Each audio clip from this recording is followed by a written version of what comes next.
بریلوی مفتی مفت سے بنا مفتی الطاف رضا خانی کا پہلے کتاب کے حوالوں سے بھاگ کر اشعار کی طرف آنا اور بعد میں کاتب کی غلطی بتانا، اتنی تاویلات پیش کرنا جس سے سمجھ میں آتا ہے کہ بریلویوں کو یہ معلوم ہے کہ یہ کتاب بھی احمد رضا خان کی اور یہ اشعار بھی احمد رضا خان کی ہے اور یہ گستاخی احمد رضا خان نے ہی کیا ہے۔ لیکن بریلوی تاویل کرتے کرتے یہاں تک کہ پہنچ گئے کہ اب کتاب تو مان ہی گئے، اشعار بھی مان گئے، اب کہتے ہیں کہ یہ کتاب احمد رضا خان کے زمانے میں نہیں چھپی، یہ احمد رضا خان کے مرنے کے 2 سال کے بعد چھپی۔ یعنی احمد رضا خان 1340 ہجری میں مرا ہے تو 1342 ہجری میں کتاب چھپی ہے۔ یہ ایسے لوگوں کو بتاتے ہیں، جبکہ ان کی جہالت دیکھیں۔ یہ ہدایت کے بخشش حصہ سوم میں اس کے صفحہ نمبر، اس کے سرور کا ٹائٹل پیج پر ہی صاف لکھا ہے 1325 ہجری لکھا ہے، جب بھی بریلوی اس سے ان کو یہ دکھائی نہیں دیتا کہ 1325 ہجری اس کتاب کے اوپر لکھا ہے اور یہ تعویل پیش کرتے کہ 1342 کی۔ اب اس کی ایک دلیل اور لیجئے، یہ میرے پاس کتاب ہے فاضل بریلوی علماء حجاز کی نظر میں۔ اس کتاب میں ہدایت کے بخشش حصہ سوم سے اشعار نقل کرتا ہے اور اس کے حاشیے میں حوالہ دیتا ہے کہ احمد رضا خان ہدایت کے بخشش حصہ سوم مطبوعہ بدایو، اور لکھتا ہے آگے سن 1325 ہجری یعنی 1907 سن 1907 ہوتا ہے۔ تو اس سے سمجھ میں آ گیا کہ جو ٹائٹل پیج پر ہدایت کے بخشش کا 1325 ہجری تھا، اس کی گواہی فاضل بریلوی علماء حجاز کی نظر میں پروفیسر مسعود کی کتاب کے صفحہ 96 سے مل گئی گواہی کہ 1325 ہجری کی وہ کتاب ہے۔ اب جو فاضل بریلوی علماء حجاز کی نظر میں جو پروفیسر مسعود نے جو حوالہ دیا ہے مطبوعہ بدایو کا، تو اس کی ایک اور دلیل لیجئے۔ یہ محدث بریلوی کتاب ہے میرے پاس، یہ محدث بریلوی کتاب بھی یہ پروفیسر مسعود کی ہے، ادارہ مسعودیہ سے چھپی ہے۔ اس کے صفحہ نمبر 40 پر اس بات کو نقل کر کے اس نے حاشیہ میں لکھا ہے کہ احمد رضا خان ہدایت کے بخشش مطبوعہ بدایو جلد 3 جلد تیسری۔ تو اس سے سمجھ میں آ گیا کہ مطبوعہ بدایو محدث بریلوی سے ثابت ہوئی کہ یہی مطبوعہ بدایو جو 1325 ہجری میں چھپی ہے، اور یہ بریلوی تعویلات پیش کرتے ہیں کہ 1342 ہجری میں انہیں احمد رضا خان کے بعد منظر عام پر آئی۔ اب اس بات کی صداقت دیکھتے ہیں کہ اس بات میں کتنی صداقت ہے کہ ٹائٹل پیج پر 1325 ہجری لکھا ہے فاضل بریلوی علماء حجاز کی نظر میں، اور محدث بریلوی کتاب گواہی دے رہی ہے کہ یہ 1325 ہجری کی کتاب ہے، لیکن یہ بریلوی حضرات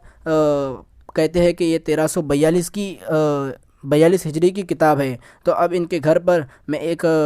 المیزان امام احمد رضا جو ماہنامہ ممبئی سے چھپا ہے، میں اس کا حوالہ پیش کر کے بتاتا ہوں کہ ان کا ایک مولوی تو نہ کتاب کو مانتا ہے، اور وہ کتاب کی شائع کردہ تاریخ دیکھیے کیا بتاتا ہے، جو ان کے دوبر پر زوردار وار ہے کہ یہ کہتے ہیں کہ 1342 ہجری، اور ان کے ٹائٹل پہ 1325 بتاتی ہے۔ میں آپ کو المیزان سے بتاتا ہوں۔ اب یہ دیکھیے، یہ مفت سے بنا مفتی الطاف رضا خانی کا جھوٹ دیکھیے۔ یہ کہتا ہے کہ 1342 ہجری یعنی احمد رضا خان کے مرنے کے 2 سال کے بعد، اور ٹائٹل پیج پہ 1325۔ اب یہ دیکھیے المیزان شمارہ کے اندر یہ بات صاف لکھی ہوئی ہے صفحہ نمبر 42 پر۔ یہ لکھنے والا جیلانی محمد حامد جیلانی میاں، جسے جیلانی میاں کہتے ہیں، یہ حامد جیلانی میاں لکھتا ہے صفحہ 42 پر کہ ہدایت کے بخشش کے دونوں حصے چھپتے رہے اور فیض رسانی کا ذریعہ بنتے رہے، لیکن 66 سال کے بعد اس وقت ملت اسلامیہ کو ایک دھماکہ خیز صورتحال سے دوچار ہونا، اور جب 1366 ہجری میں ہماری ہی جماعت کے ایک سربراہ نے نعت کلام کا ایک مجموعہ کو ہدایت کے بخشش کا نام دے کر شائع کیا، تو رفع یہ کہ اسے تیسرا حصہ بھی قرار دے دیا۔ اس خود ساختہ تیسرے حصے کے بارے میں مرتب نے بھی یہ اقرار کیا کہ امام احمد رضا کی وصال کے بعد انہیں کچھ کلام مختلف جگہوں سے دستیاب ہوئے ہیں۔ ہدایت کے بخشش حصہ سوم کی شکل و صورت میں پیش کیا جا رہا ہے۔ کیا اب بھی اس وضاحت کی ضرورت باقی ہے کہ امام احمد رضا کا مرتب کیا ہوا تیسرا حصہ نہیں ہے؟ یہ بات کھل کر سامنے آ گئی کہ یہ تیسرا حصہ امام احمد رضا کی ایک عقیدت مند کی خوش عقیدگی کا نام و نمونہ ہے، جس سے صاحب ہدایت کے بخشش کا دور دور سے واسطہ نہیں ہے۔ تو اس سے سمجھ میں آ گیا کہ یہ جو حامد جیلانی میاں صاف لکھ رہا ہے کہ 66 سال کے بعد،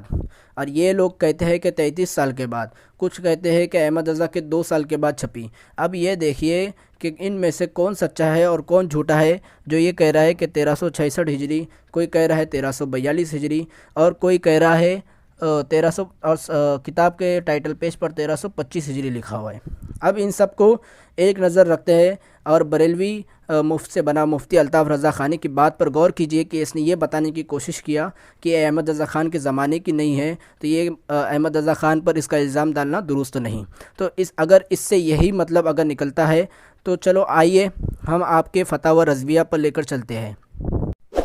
فتاوی رضویہ کی بریلویت میں سب سے معتبر کتاب جو ہے بریلوی دھرم میں، وہ فتاوی رضویہ ہے، اور فتاوی رضویہ کی ذرا اہمیت بھی دیکھیے، اور جو بریلوی مفت سے بنا مفتی الطاف رضا خانی کا اصول بھی دیکھیے کہ احمد رضا خان کی جو حیات میں، جو احمد رضا خان جب زندہ تھا تب جو ہدایت بخشش نہیں چھپی، اس سے یہ اس نے دکھانا چاہا کہ بھائی یہ احمد رضا خان کے زمانے میں نہیں چھپی ہے، احمد رضا خان کی حیات میں نہیں چھپی اور منظر عام پر نہیں آئی، لہٰذا اس پر احمد رضا کو الزام دینا درست نہیں۔ یہ میرے پاس احکام شریعت ہے، یہ شبیر برادر سے چھپی ہے، اس کے صفحہ نمبر 21 پر لکھتا ہے کہ فتاوی رضویہ آپ کا بلند پایا شاہکار ہے اور 12 ضخیم جلدوں میں ہے، جو فقہ حنفی کی نہایت تحقیقی، جامع اور قابل قدر ذخیرہ ہے۔ اب یہ دوسرے ایڈیشن کی میرے پاس ہے احکام شریعت، یہ ممتاز اکیڈمی کی ہے، اس کے صفحہ 27 پر حصہ اول میں لکھتا ہے کہ پھر اعلیٰ حضرت کے زبان و قلم کا یہ حال دیکھا کہ مولا تعالیٰ نے اپنی حفاظت میں لے لیا ہے اور زبان و قلم نقطہ برابر خطا کرے اس کو ناممکن فرما دیا۔ اس عنوان پر غور کرنا ہو تو فتاوی رضویہ کا گہرا مطالعہ کر ڈالیے۔ اس سے سمجھ میں آیا کہ فتاوی رضویہ ان کی کتنی جانی مانی کتاب ہے۔ یہ میرے پاس ایک اور کتاب ہے فتاوی رضویہ اور فتاوی رشیدیہ کا تقابلی مطالعہ، یہ لکھنے والا احمد نقشبندی ہے، یہ بھی مفت سے بنا مفتی ہے جس طریقے سے الطاف رضا خانی ہے۔ یہ صفحہ نمبر 86 پر لکھتا ہے کہ فتاوی رضویہ کی جامعیت، اور لکھتا ہے نیچے فتاوی رضویہ کے مطالعے سے احمد رضا خان کی حیرت انگیز قوت مطالعہ، قوت حافظہ، قوت استدلال، مسائل میں فن استخراج اور قوت بیان کا اندازہ ہوتا ہے۔ اس سے سمجھ میں آ گیا کہ فتاوی رضویہ کتنی معتبر ہے۔ اب اس نے جو عوام کو گمراہ کرنے کے لیے کہا کہ یہ 2 سال کے بعد چھپی ہے، اب بتائے یہ فتاوی رضویہ جو کتاب آج بریلوی لے کر گھومتے ہیں، جو بریلوی رکھتے ہیں، یہ اب تو 30 جلدوں میں ہوئی ہے، 30 جلدوں میں ابھی ہوئی ہے کچھ سال پہلے، لیکن احمد رضا خان کے مرنے کے بعد سے تو 60 سے 70 سال کے بعد فتاوی رضویہ صرف 5 جلدوں میں آ گئی تھی۔ تو اب یہ بتاؤ کہ اس مفت سے بنا مفتی الطاف رضا خانی کے اصول سے تو فتاوی رضویہ کو بھی لات مار دینا چاہیے، اور فتاوی رضویہ کو احمد رضا خان کی طرف منسوب نہیں کرنا چاہیے جو یہ کہہ رہا ہے کہ ہدایت بخشش کے تعلق سے، کیونکہ فتاوی رضویہ تو احمد رضا خان کے مرنے کے 60 سے 70 سال کے بعد صرف 5 جلدیں جمع ہوئی تھی، جو اس کو بعد میں مرتب کیا گیا 5-6 جلدوں کو۔ اب ابھی کچھ سال پہلے ہی ان کو 30 جلدوں میں جو رضا فاؤنڈیشن والوں نے مع تخریج و ترجمے کے ساتھ عربی عبارت کے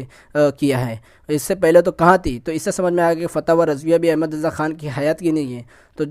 جو اصول مفت سے بنا مفتی الطاف رضا خانی فتاوی ہدایت بخشش کے لیے کر رہا تھا، اس اصول کو ذرا فتاوی رضویہ پر بھی امپلیمنٹ کرے، فتاوی رضویہ پر بھی اس اصول کو اپنا کر ذرا عمل تو کر کے دکھائے، تو سمجھ میں آئے گا کہ بھائی فتاوی رضویہ بھی احمد رضا خان کے زمانے کی نہیں ہے۔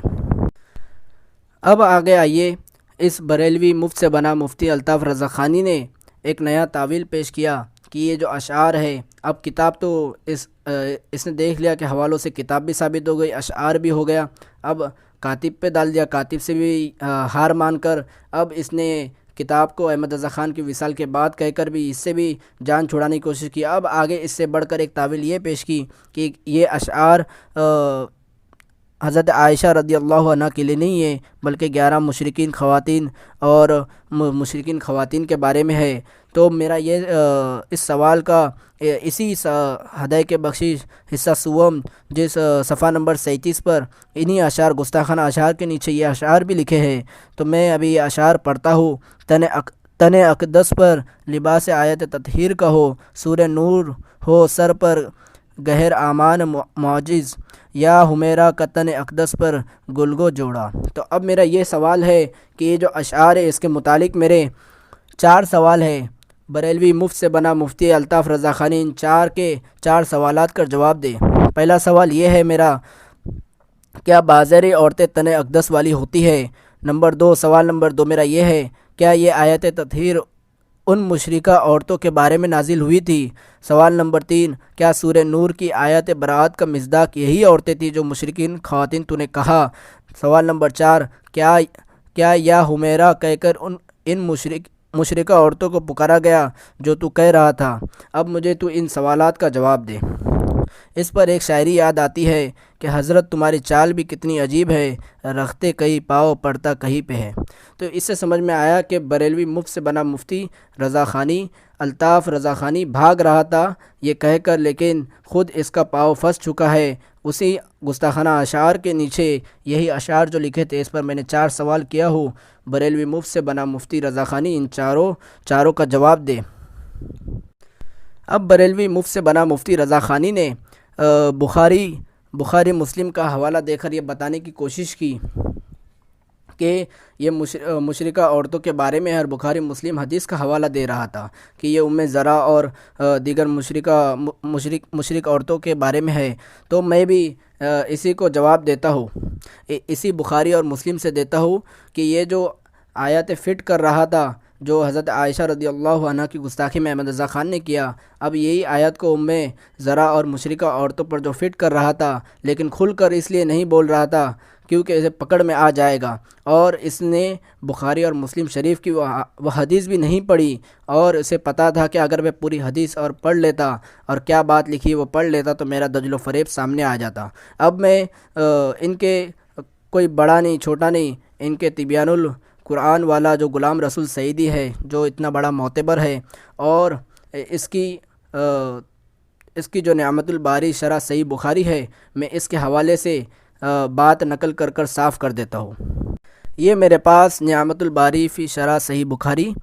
اس کا جلد 9 ہے میرے پاس، اور یہ ضیاء القرآن پبلیکیشن سے چھپی ہے۔ اس کے اندر باب نمبر 83 ہے، اور باب ہے بیویوں کے ساتھ نیک سلوک۔ اس کے اندر حدیث نمبر ہے 5179 5189۔ اس 5189 کے اندر لکھتا ہے، جو بریلوی مفت سے بنا مفتی رضا خانی ان اشعار کو امی عائشہ رضی اللہ عنہ کے بارے میں نہیں بتا کر یہ ام زرع اور مشرکین خواتین کے اوپر فٹ کرنے کی کوشش کیا۔ اب دیکھیے، یہ ام زرع کے بارے میں کہتے ہیں کہ یہ ام زرع کے لیے ہے، جیسے کہ آپ دیکھ سکتے ہیں فتاوی مظہریہ کے اندر پوری تعویل پیش کر ان اشعار کو، اور بریلویوں نے بھی یہی کوشش کی کہ اسے ام زرع کے لیے کہا جائے کہ یہ اشعار ام زرع کے لیے احمد رضا خان نے لکھا ہے، جبکہ یہ ان کا جھوٹ ہے۔ اگر ام زرع کے لیے ہے تو یہ حوالہ سنیے نعمت الباری کا، اس کے صفحہ نمبر 630 جلد 9 کے اندر لکھتے ہیں، حدیث کے اندر یہ بات موجود ہے کہ حضرت عائشہ رضی اللہ عنہ نے بتایا کہ رسول اللہ صلی اللہ علیہ وسلم نے فرمایا، میں تمہارے لیے ایسا ہوں جیسے ابو زرع ام زرع کے لیے تھا۔ کیا لکھ رہا ہے؟ جیسے ابو زرع ام زرع کے لیے تھا، اور یہ روایت صحیح ہے۔ اب مجھے یہ بتاؤ کہ بریلوی مفتی مفت سے بنا مفتی الطاف رضا خانی جو یہ بتانے کی کوشش کر رہا تھا، تو اب اس کی تعویل پر اس حوالے سے جو بخاری شریف کی حدیث نمبر 5189 ہے، اس سے یہ ثابت ہو گیا کہ حضور صلی اللہ علیہ وسلم ام زرع سے حضرت عائشہ رضی اللہ عنہ کو ام زرع سے تشبیہ دے رہے ہیں۔ اگر یہ اشعار حضرت ام زرع کے لیے ہے تو یہ اشعار حضرت عائشہ رضی اللہ عنہ کے لیے بھی ہو گئے۔ تو اب تم بتاؤ کہ تم اس گستاخی سے نہیں بچ سکتے، اور تم نے صحیح مسلم کا حوالہ دیا۔ اب میں تمہیں یہی حدیث صحیح مسلم سے بتاتا ہوں۔ صحیح مسلم کے اندر جلد 2 صفحہ 287 پر بھی یہی بات نقل ہے، یہی حدیث نقل ہے۔ یہ غلام رسول سعیدی کی جو شرح صحیح مسلم ہے اس کے اندر بھی یہ بات مل جائے گی، زکوٰۃ کے باب کے اندر یہ حدیث مل جائے گی، اور یہی لفظوں کے ساتھ مل جائے گی۔ تو اب دیکھیے کہ ان کے گھر سے ہی بات ثابت ہو گئی، اور جو یہ حدیث صحیح بخاری کا اور صحیح مسلم کا مجھے جو مفتی صاحب کے جواب کی ویڈیو میں پیش کر رہا تھا، تو یہی صحیح بخاری اور صحیح مسلم شریف، یہی کتابیں اور ان کی احادیث اس کے گلے کی ہڈی بن گئی کہ اس کتاب کے اندر، اس حدیث کے اندر یہ بات بھی موجود ہے کہ زرا کو حضرت عائشہ رضی اللہ عنہ سے تشبیہ دی گئی۔ اگر یہ اشعار گستاخانہ زرا کے لیے ہے تو یہ حضرت عائشہ رضی اللہ عنہ کے لیے ہوئے۔ تو یہاں پر یہ اس طرح کا جو فحش گوئی اور جو کلام کس طرح درست ہوگا زرا کے لیے کہ حضور صلی اللہ علیہ وسلم زرا کو حضرت عائشہ رضی اللہ عنہ سے تشبیہ دے رہے اور یہ کہہ رہے بریلوی اپنی جان بچانے کے لیے۔ اچھا، ابھی اس مفت سے بنے مفتی الطاف رضا خانی نے ایک اور دھوکہ دینے کی کوشش کی کہ صفحہ نمبر 37 کا اسکین ہدایت بخشش حصہ سوم کا لگا کر اسکرین پر یہ بتانے کی کوشش کی، جاہل عوام کو، بریلوی جاہل عوام کو بتانے کی کوشش کی کہ ان اشعار کے درمیان میں لفظ علیحدہ ہے، جس سے یہ ثابت ہوتا ہے کہ یہ اشعار زرا کے لیے اور الگ سے کسی اور کے لیے ہے۔ یہ دکھانے کی اس نے کوشش کی، اس کی ناکام کوشش بھی دیکھیے۔ یہ اتنا بڑا جاہل ہے کہ اسے پتہ ہی نہیں کہ لفظ علیحدہ کے عنوان سے یہ 3 اشعار بازاری عورتوں کے یا مشرک عورتوں کے بارے میں یہ ہوتی ہے، جبکہ ایسے جو وکیل بن کر آتے ہیں اور احمد رضا کا دفاع کرتے ہیں، گستاخانہ عبارتوں اور اشعار کا جو یہ کرنے آتے ہیں، دفاع کرنے، ان کو چاہیے کہ کم سے کم یہ دیکھ لیتے کہ بھائی اشعار میں آخری حرف دیکھنا ضروری ہے جسے ردیف کہتے ہیں، اور ان تمام اشعار کو اگر دیکھ لے جو علیحدہ کے اوپر ہے اور علیحدہ کے نیچے ہے، ان تمام کے آخری حرف را ہے اور ردیف ان کا ردیف سیم ہے، ان کے ردیف میں کوئی آگے پیچھے نہیں ہے، جو یہ مفت سے بنا مفتی الطاف رضا خانی یہ دکھانے کی کوشش کر رہے ہیں کہ لفظ علیحدہ لکھنے سے یہ دونوں چیز الگ الگ ہے، جبکہ ان کے لاس کا جو ردیف ہے وہ سیم ہے۔ اب مجھے یہ بتاؤ کہ غزل کے اشعار میں اگر ردیف کیسے یہ الگ الگ ہو سکتے ہیں کہ جبکہ ان کا ردیف بھی سیم ہے اور را آ رہا ہے راس میں، تو یہ اس کی بے وقوفی ہے اور عوام کو دھوکہ دینے کی کوشش ہے۔ اب میں 2 دلیل ایسی پیش کرتا ہوں جس سے سمجھ میں آ جائے گا کہ کتاب بھی ان کی ہے اور یہ اشعار بھی ان کے ہے۔ اگر یہ اشعار اور یہ کتاب ان کے نہیں ہوتے تو یہ اتنا بڑا جو الزام دیوبندیوں کے کھاتے میں ڈال کر کے کہنے کی کیا ضرورت تھی کہ کتنی بڑی بات انہوں نے اپنی کتاب کے اندر لکھ کر اور دیوبندیوں کے کھاتے میں الزام میں لگا کر یہ کہا کہ دیوبندی کہتے ہیں، جبکہ یہ کہیں سے یہ ثبوت لا کر نہیں دے سکتے کہ یہ دیوبندیوں کی کہی ہوئی بات ہے۔ یہ دیوبندیوں کے کھاتے میں ڈال کر اپنی دل کی بات یہ لوگ کہنا چاہتے ہیں جب یہ بے بس اور عاجز ہو گئے، جبکہ اسے ثابت اور ہو گیا کہ کتاب بھی ان کی اور اشعار بھی ان کے ہیں جس سے وہ جان چھڑانا چاہتے ہیں۔ یہ فیصلہ مقدسہ ہے عزیز الدین بہاولپوری کی، اس کے صفحہ نمبر 5 پر لکھتا ہے کہ اس کتاب کی اشاعت کے 32 برس بعد سن 1955 میں دیوبندی مکتب فکر کی طرف سے بمبئی اور پورے ہندوستان میں ایک تحریک اٹھائی گئی۔ اس کتاب میں ام المؤمنین حضرت عائشہ رضی اللہ عنہ کی شان میں گستاخی کی گئی ہے، لہٰذا اس کتاب کو جلا دیا جائے اور اس کے مرتب مولانا محبوب علی خان کو ممبئی سے سنی جامع مسجد سے برطرف کیا جائے۔ تو اب یہ دیکھیں، اس میں ایک بات کو جھوٹ نسبت کی گئی ہے کہ کتاب کو جلا دیا جائے، جبکہ یہ ان کی خود کی دل کی بات ہے کہ کتاب کو جلا دے تب معاملہ صاف ہوگا، کسی کو یہ لوگ گستاخ نہیں کہیں گے بلکہ کتاب کو ہی جلا دیا جائے۔ اور اسی بات کی صداقت انوار رضا ہے، اس کے ضیاء القرآن سے چھپی ہے، اس کے صفحہ نمبر 544 پر بھی یہی بات لکھی ہوئی ہے جو فیصلہ مقدسہ صفحہ 5 پر لکھی ہوئی ہے۔ اب جو یہ اتنی بڑی گستاخی جو حضرت عائشہ رضی اللہ عنہ کی شان میں احمد رضا خان نے کیا، یہ تو کوئی شیعہ اور کوئی رافض ہی کر سکتا ہے، اور ظاہر سی بات ہے یہ احمد رضا خان بھی یہی شیعہ تھا، یہ کیونکہ اس نے اتنی بڑی بڑی گستاخی کیا ہے۔ ہم اس کی ایک اور گستاخی حضرت عائشہ رضی اللہ عنہ کی شان میں پیش کریں گے، اس سے پہلے ہم یہ پیش کرتے ہیں کہ جو شیعہ ہوتا ہے وہ کس طریقے سے کیسا لباس اوڑھ کر امت مسلمہ کو دھوکہ دیتا ہے اور اہل سنت کو توڑنے میں اور اہل سنت کو گمراہ کرتا ہے۔ یہ بریلویوں کے نزدیک یہ شخصیت بھی مشہور ہے، شاہ عبدالعزیز محدث دہلوی رحمہ اللہ، یہ بریلویوں کے نزدیک بھی معتبر ہے۔ ان کی کتاب تحفہ اثنا عشریہ یہ ان کی کتاب ہے، اس کتاب کے صفحہ نمبر 52 پر لکھا ہے، اور یہ کتاب فارسی میں ہے، میں اس کا ترجمہ پڑھ رہا ہوں۔ یہ کتاب کے اندر صفحہ نمبر 52 میں لکھا ہے کہ شیعہ مذہب کا ایک مکر یہ ہے کہ ان کے علماء اپنے آپ کو تقیہ کی آڑ میں بظاہر مسلک اربعہ یعنی حنفی مالکی، شافعی، حنبلی میں سے کسی ایک کا پیروکار بتاتے ہیں اور سختی سے اس پر کاربند رہتے ہیں، اور یہاں تک کہ وہ سنیوں کے مدارس میں استاد لگ جاتے ہیں اور ترقی کرتے کرتے صدر مدرس کے عہدے تک پہنچ جاتے ہیں، اور اسی مسلک کو پڑھتے پڑھاتے اور اسی کے مطابق فتویٰ دیتے ہیں، یہاں تک کہ لوگ ان کو اپنا مقتدی و پیشوا ماننے لگ جاتے ہیں۔ پھر اس کے بعد وہ رفتہ رفتہ سنی عوام میں ربز شیعہ کے جراثیم پھیلانے شروع کر دیتے ہیں۔ اور یہی دیکھیں، یہی بات جو ایک دم حقیقت ہے، اور اس بات کے اوپر احمد رضا خان فٹ ہوتا ہے، اور احمد رضا خان نے بھی اسی سلسلے میں امام ابو حنیفہ رحمہ اللہ کی تقلید کرتے ہوئے ان مسلک اربعہ میں سے ایک کو چن لیا، اور امام ابو حنیفہ کی تقلید کے سہارے سے امت محمدیہ کے دو ٹکڑے کیا۔ جس طریقے سوانح اعلیٰ حضرت میں قاری پیلی بھیتی نے صفحہ نمبر 8 پر لکھا ہے کہ احمد رضا خان نے 50 سال مسلسل جد و جہد کی اور 2 مکتبہ فکر قائم کیا، دیوبند اور بریلوی۔ تو یہی ہے، اور خود ان کی ایک کتاب ہے، یہ گواہی دیکھ لو، یہ کتاب برطانوی ہندوستان میں عقیدت پر مبنی اسلام اور سیاست،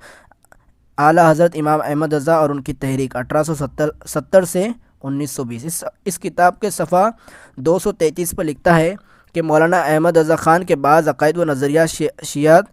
شیعہ سے ماخوذ تھے، سنجیدگی سے غور و خوض کرنے کی ضرورت ہے، اگرچہ ماخوذ کے لفظ کا استعمال یہاں بہت مناسب معلوم نہیں ہوتا، تاہم اتنی بات ضرور ہے کہ رسالت کے تعلق سے مولانا احمد رضا خان اور اہل سنت کا تصور شیعی اصولوں سے کافی قریب ہے۔ تو یہ اس بات سے سمجھ میں آ گیا کہ احمد رضا خان کے جو عقائد و نظریات شیعہ سے ماخوذ اور شیعہ کے اصولوں سے کافی قریب تھے، اور یہ احمد رضا خان ایک نمبر کا شیعہ دجال کذاب کا جو دفاع کرنے آتے ہیں، اپنے آپ کو اس کا دفاع کر اس کا حمایتی بنتے ہیں۔ یہ لوگ وعظ میں اور اپنی تصنیفات کے اندر جو اس کے دفاع کرتے ہیں، یہ بلکہ شیعہ مذہب کی تائید اور ترجمانی کرتے ہیں۔ یہ میرے پاس میزان الکتب ہے، یہ لکھنے والا اس کا مصنف مولانا محمد علی ہے، اور یہ مکتبہ نوریہ حسنیہ سے چھپی ہے۔ اس کا صفحہ نمبر 579 پر لکھتا ہے 579 پر لکھتا ہے کہ موجود دور کے بعد سنی مصنفین اور واعظین کا جائزہ لینا اشد ضروری ہے، کیونکہ ان کی تصنیفات اور وعظ ایسی باتوں سے بھرے پڑے ہیں جو مسلک شیعہ کی تائید و ترجمانی کرتے ہیں۔ اب مجھے یہ بتاؤ کہ یہ اعلیٰ حضرت کی ترجمانی کر رہا ہے، اپنے اعلیٰ حضرت کی چاٹ رہا ہے تلوے، یہ مفت سے بنا مفتی الطاف رضا خانی۔ اب بتاؤ کہ یہ شیعہ مذہب اور شیعہ مذہب کی ترجمانی کر رہا ہے، کیونکہ یہ ایسی گستاخی اور اتنی گندی اور اتنی سری گستاخی یہ حضرت عائشہ رضی اللہ عنہ کی شان میں کر گیا احمد رضا خان شیعہ۔ تو اس شیعہ لعنتی کی تائید و دفاع یہ مفت سے بنا مفتی الطاف رضا خانی کر رہا ہے۔ اب اس کی ایک اور گستاخی سماعت فرمائیں۔ یہ میرے پاس ملفوظات اعلیٰ حضرت، یہ مصطفیٰ رضا خان نے اس کو مرتب کیا ہے، اس کو ترتیب اور لکھا ہے۔ یہ ملفوظات اعلیٰ حضرت ہے، اس کے صفحہ نمبر 332 پر حصہ سوم ہے، اور یہ مکتبۃ المدینہ دعوت اسلامی سے چھپی ہے۔ اس میں لکھتا ہے 332 پر کہ ام المؤمنین صدیقہ رضی اللہ عنہا جو الفاظ شان جلال میں ارشاد کر گئی، دوسرا کہے تو گردن مار دی جائے۔ مطلب اس سے یہ ثابت ہوا کہ حضرت عائشہ رضی اللہ عنہ نے معاذ اللہ حضور صلی اللہ علیہ وسلم کی شان میں شان جلال کے خلاف بہت ساری ارشاد کر گئی ہے، اگر دوسرا کہے تو گردن مار دی جاتی ہے۔ اتنی بیہودہ، اور یہی کام شیعہ حضرات کرتے ہیں جو احمد رضا خان نے کیا، اور اس کو اپنے کتاب میں جگہ دیتے ہیں، اور اس کی تائید اور ترجمانی کر کے خود شیعہ مذہب کی تائید اور ترجمانی کرتے ہیں۔ یہی بریلوی مفت سے بنا مفتی الطاف رضا خانی، یہ بھی ایک نمبر کا اندرونی شیعہ نکلا جو اس کی احمد رضا خان کا دفاع کر رہا ہے۔ اب بریلوی مفت سے بنا مفتی رضا خانی سے جب یہ گستاخی صاف نہ ہو پائی، تو یہ علماء دیوبند اور دیوبندی عالم و مناظر مولانا امین اکاڑوی رحمۃ اللہ علیہ کی کتاب غیر مقلدین کی غیر مستند نماز، جو ایک رسالہ ہے جو مجموعہ رسائل اکاڑوی کے اندر موجود ہے، اس کے صفحہ نمبر 38 پر اعتراض کر یہ ثابت کرنے کی کوشش کی کہ کتنی بڑی گستاخی ہے۔ اس کتاب کے صفحہ 38 پر ایک سوال کیا گیا غیر مقلد کو، اور اس کے آگے حضرت اکاڑوی رحمہ اللہ نے یہ بات لکھی کہ لیکن آپ صلی اللہ علیہ وسلم نماز پڑھاتے رہے اور کتیا سامنے کھیلتی رہی اور ساتھ گدھی بھی تھی، دونوں کی شرمگاہوں پر بھی نظر پڑتی رہی۔ اب اس بات کو لے کر بریلوی مفت سے بنا مفتی الطاف رضا خانی اس بات کو اچھالتے ہوئے یہ کہنے کی کوشش کی کہ یہ گستاخی ہے، جبکہ اس کو شرم آنی چاہیے کہ یہ اعتراض غیر مقلدین کا اس پر حق ہے کہ یہ اعتراض کرے، لیکن غیر مقلد اعتراض نہیں کرتے، تو اس الطاف رضا خانی کو شرم آنی چاہیے کہ یہ اعتراض کر بیٹھا، کیونکہ غیر مقلدین کو خود کو پتہ ہے کہ اس کا جواب دیا جا چکا ہے اور خود اکھاڑوی رحمہ اللہ نے اس کا جواب دیا ہے، لیکن یہ مفت سے بنا مفتی رضا خانی اس کا خود کی کتابوں کا مطالعہ نہیں ہے، جیسے کہ آپ حضرات نے دیکھ لیے، تو یہ کیا بھلا کسی اعتراض کے جوابات پڑھے گا؟ جبکہ غیر مقلد میں سے کسی کا مطالعہ ہوتا ہے تو وہ اعتراض اس عبارت پر اعتراض کرنے کو ڈرتا ہے، لیکن یہ مفت سے بنا مفتی رضا خانی نے اعتراض کر کے اپنے ہی بریلوی اصولوں کو لات مار دیا۔ میں ابھی مفت سے بنے مفتی الطاف رضا خانی کے بریلوی دھرم کا ایک اصول میں پیش کرتا ہوں۔ اس اصول کے تحت اس نے اس کی مخالفت کر کے اس اعتراض کو پیش کر کے اپنی جہالت کا ثبوت دیا۔ بریلوی دھرم کا ایک مولوی عبدالستار خان نیازی، اس کی کتاب اتحاد بین المسلمین وقت کی اہم ضرورت، اس کتاب کے صفحہ 116 پر ایک اصول اس نے لکھا ہے، جس اصول کو مفت سے بنے مفتی الطاف رضا خانی نے لات مار دیا۔ اس میں لکھا ہے کہ اگر کسی کتاب میں قابل اعتراض عبارت نظر آئے تو اس کی مراد متعین کرنے کا حق مصنف کو ہے۔ یہ اصول کے تحت اب دیکھیے کہ یہ جو اس نے گستاخی پیش کرنے کی کوشش کی، اس کے تعلق سے جواب دیا جا چکا ہے۔ اگر یہ کتاب پڑھتا تو یہ اعتراض کبھی نہ کرتا۔ اس تعلق سے حضرت اکاڑوی رحمہ اللہ نے جواب دیا اپنی کتاب تجلیات صفدر، اس کی جلد چہارم ہے تجلیات صفدر کی، اور اس کا جواب صفحہ نمبر 234 اور 233 اور 234 پر دیا گیا ہے، اور بڑی تفصیل کے ساتھ 233 اور 34 پر دیا گیا ہے، اسکرین پر لگ جائے گا، آپ حضرات دیکھ سکتے ہیں۔ تجلیات صفدر جلد چہارم۔ اب یہ جو غلطی تھی یہ ہے مکتبہ کی غلطی تھی اور کاتب کی غلطی تھی، ٹھیک ہے؟ تو اس کی وضاحت کے لیے آپ تجلیات صفدر جلد اول دیکھ سکتے ہیں۔ تجلیات صفدر جلد اول مولانا نعیم احمد صاحب نے ترتیب دی ہے، یہ مکتبہ امدادیہ سے چھپا ہے۔ اس کے تجلیات صفدر کے جلد اول کے صفحہ نمبر 29 اور صفحہ نمبر 30 پر یہ بات لکھے ہے کہ جو پہلے مکتبہ میں جو غلطی ہو گئی تھی اس کو درست کرنے کے لیے اس مکتبہ کو کہا گیا، لیکن اس نے اس بات کو نظر انداز کیا، تو حضرت اکاڑوی رحمہ اللہ نے صفحہ نمبر 29 اور 30 پر اس بات کی تفصیل دی کہ یہ تجلیات صفدر کی جو اگلی بار جو ہوگی جو مرتب کرے گے وہ مولانا نعیم احمد صاحب کریں گے، جو مولانا مرحوم کے تلمیذ رشید تھے، ٹھیک ہے؟ تو یہ بات کی صاف وضاحت خود مصنف مولانا امین اکاڑوی صاحب رحمہ اللہ سے مل گئی، اور یہ بریلوی اصول کے تحت خود بریلوی مفتی مفت سے بنا مفتی اس نے اپنی کتاب عبدالستار خان نیازی کے اصول کو لات مارتے ہوئے اس نے اس گستاخانہ کو پیش کیا، اور یہ گستاخانہ عبارت بقول مفت سے بنا مفتی الطاف رضا خانی کے اس کی گواہی بھی خود حضرت اکھاڑوی کے کتاب سے مل چکی ہے۔ اسی کے تعلق سے ایک حوالہ میں پیش کرتا ہوں، یہ میرے پاس تیسیر الناس کے رد میں لاجواب علمی دلائل کتاب کا نام لکھا ہے، ختم نبوت اور تیسیر الناس، یہ تبسم بخاری کی کتاب ہے، ادارہ اشاعت العلوم سے چھپی ہے۔ اس کتاب کے صفحہ 22 پر تبسم بخاری رضا خانی اپنی تقریر کے آخر میں لکھتا ہے، نوٹ کر کے لکھتا ہے کہ کمپوزنگ کی غلطی مصنف کی غلطی شمار نہیں کی جائے گی۔ اب دیکھیے کہ یہ خود لکھ رہے اصول کہ کمپوزنگ کی غلطی مصنف کی غلطی شمار نہیں کی جائے گی، تو اس اصول کے تحت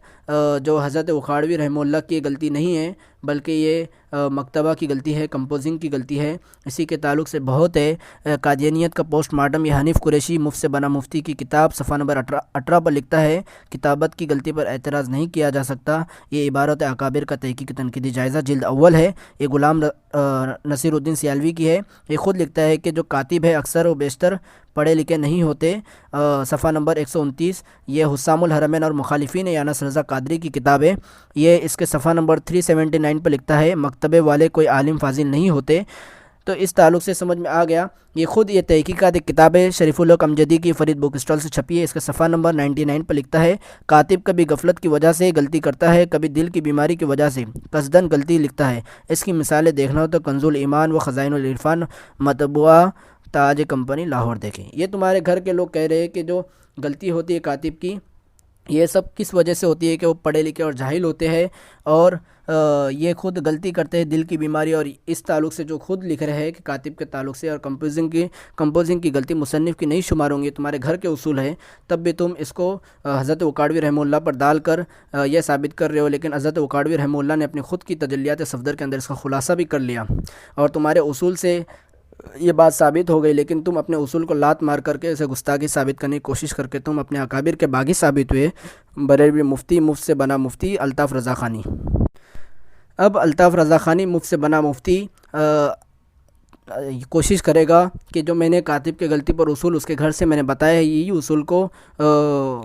اپنی ہدایت کے بخشی حصہ سوم کی بچانے کی کوشش کریں گا۔ تو میں اس کا دروازہ بھی بند کر دیتا ہوں کہ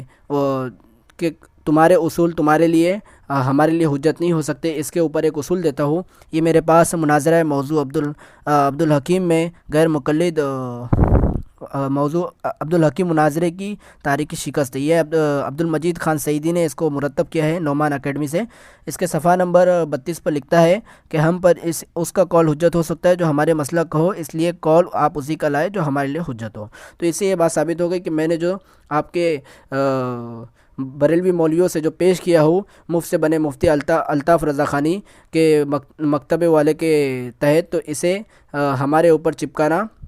چپکانے کی کوشش نہ کرنا، کیونکہ تمہارے اصول کے تحت تمہارے مسلک کا قول تمہارے اوپر حجت ہے، نہ کہ ہمارے اوپر۔ تو اس سے سمجھ میں آ گیا کہ بریلوی مفت سے بنا مفتی الطاف رضا خانی ایک نمبر کا دجال اور کذاب نکلا۔ اب الحمدللہ ہم نے بریلوی مفت سے بنا مفتی الطاف رضا خانی کے تمام اعتراضات کے جوابات دے دیے ہیں۔ اب ہم کچھ اصول ان کے گھر سے پیش کرتے ہیں کہ نور العرفان صفحہ 761 پہ لکھا ہے، احمد یار خان گجراتی لکھتا ہے کہ ایک اصول لکھتا ہے، اس سے معلوم ہوا کہ مد مقابل کی ہر بات اور ہر دلیل کا جواب نہیں دینا چاہیے۔ رب نے شیطان کے دلائل کا جواب نہ دیا بلکہ مردود کر کے نکال دیا۔ تو ہم نے جتنے بھی اعتراضات کیا تھا، جو دلائل دیا تھا، ہر ایک کا معقول اور خود بریلوی کے اصول سے باطل ٹھہرا کر سب کا جواب دے دیا ہے۔ اور اسی کے تعلق سے ایک اور اصول میں یہ کرتا ہوں غلام رسول سعیدی سے توضیح البیان سے صفحہ نمبر 37 کہ عموماً قاعدہ یہ ہے کہ اگر کسی کا رد کرنا ہو تو صرف اتنی ہی عبارت پر اکتفا کیا جاتا ہے جو رد کے لیے کافی ہو۔ تو ہم نے جتنے بھی بریلوی مفت سے بنا مفتی الطاف رضا خانی کے جتنے بھی اعتراضات اور جتنے بھی تعویلات تھے، سب کے جوابات دے چکے ہیں۔ اگر کوئی بچا ہو تو ان اصولوں کو مد نظر رکھ کر اس پر دیکھ لیا جائے کہ یہ تمہارے گھر کے اصول نور العرفان اور توضیح البیان کے۔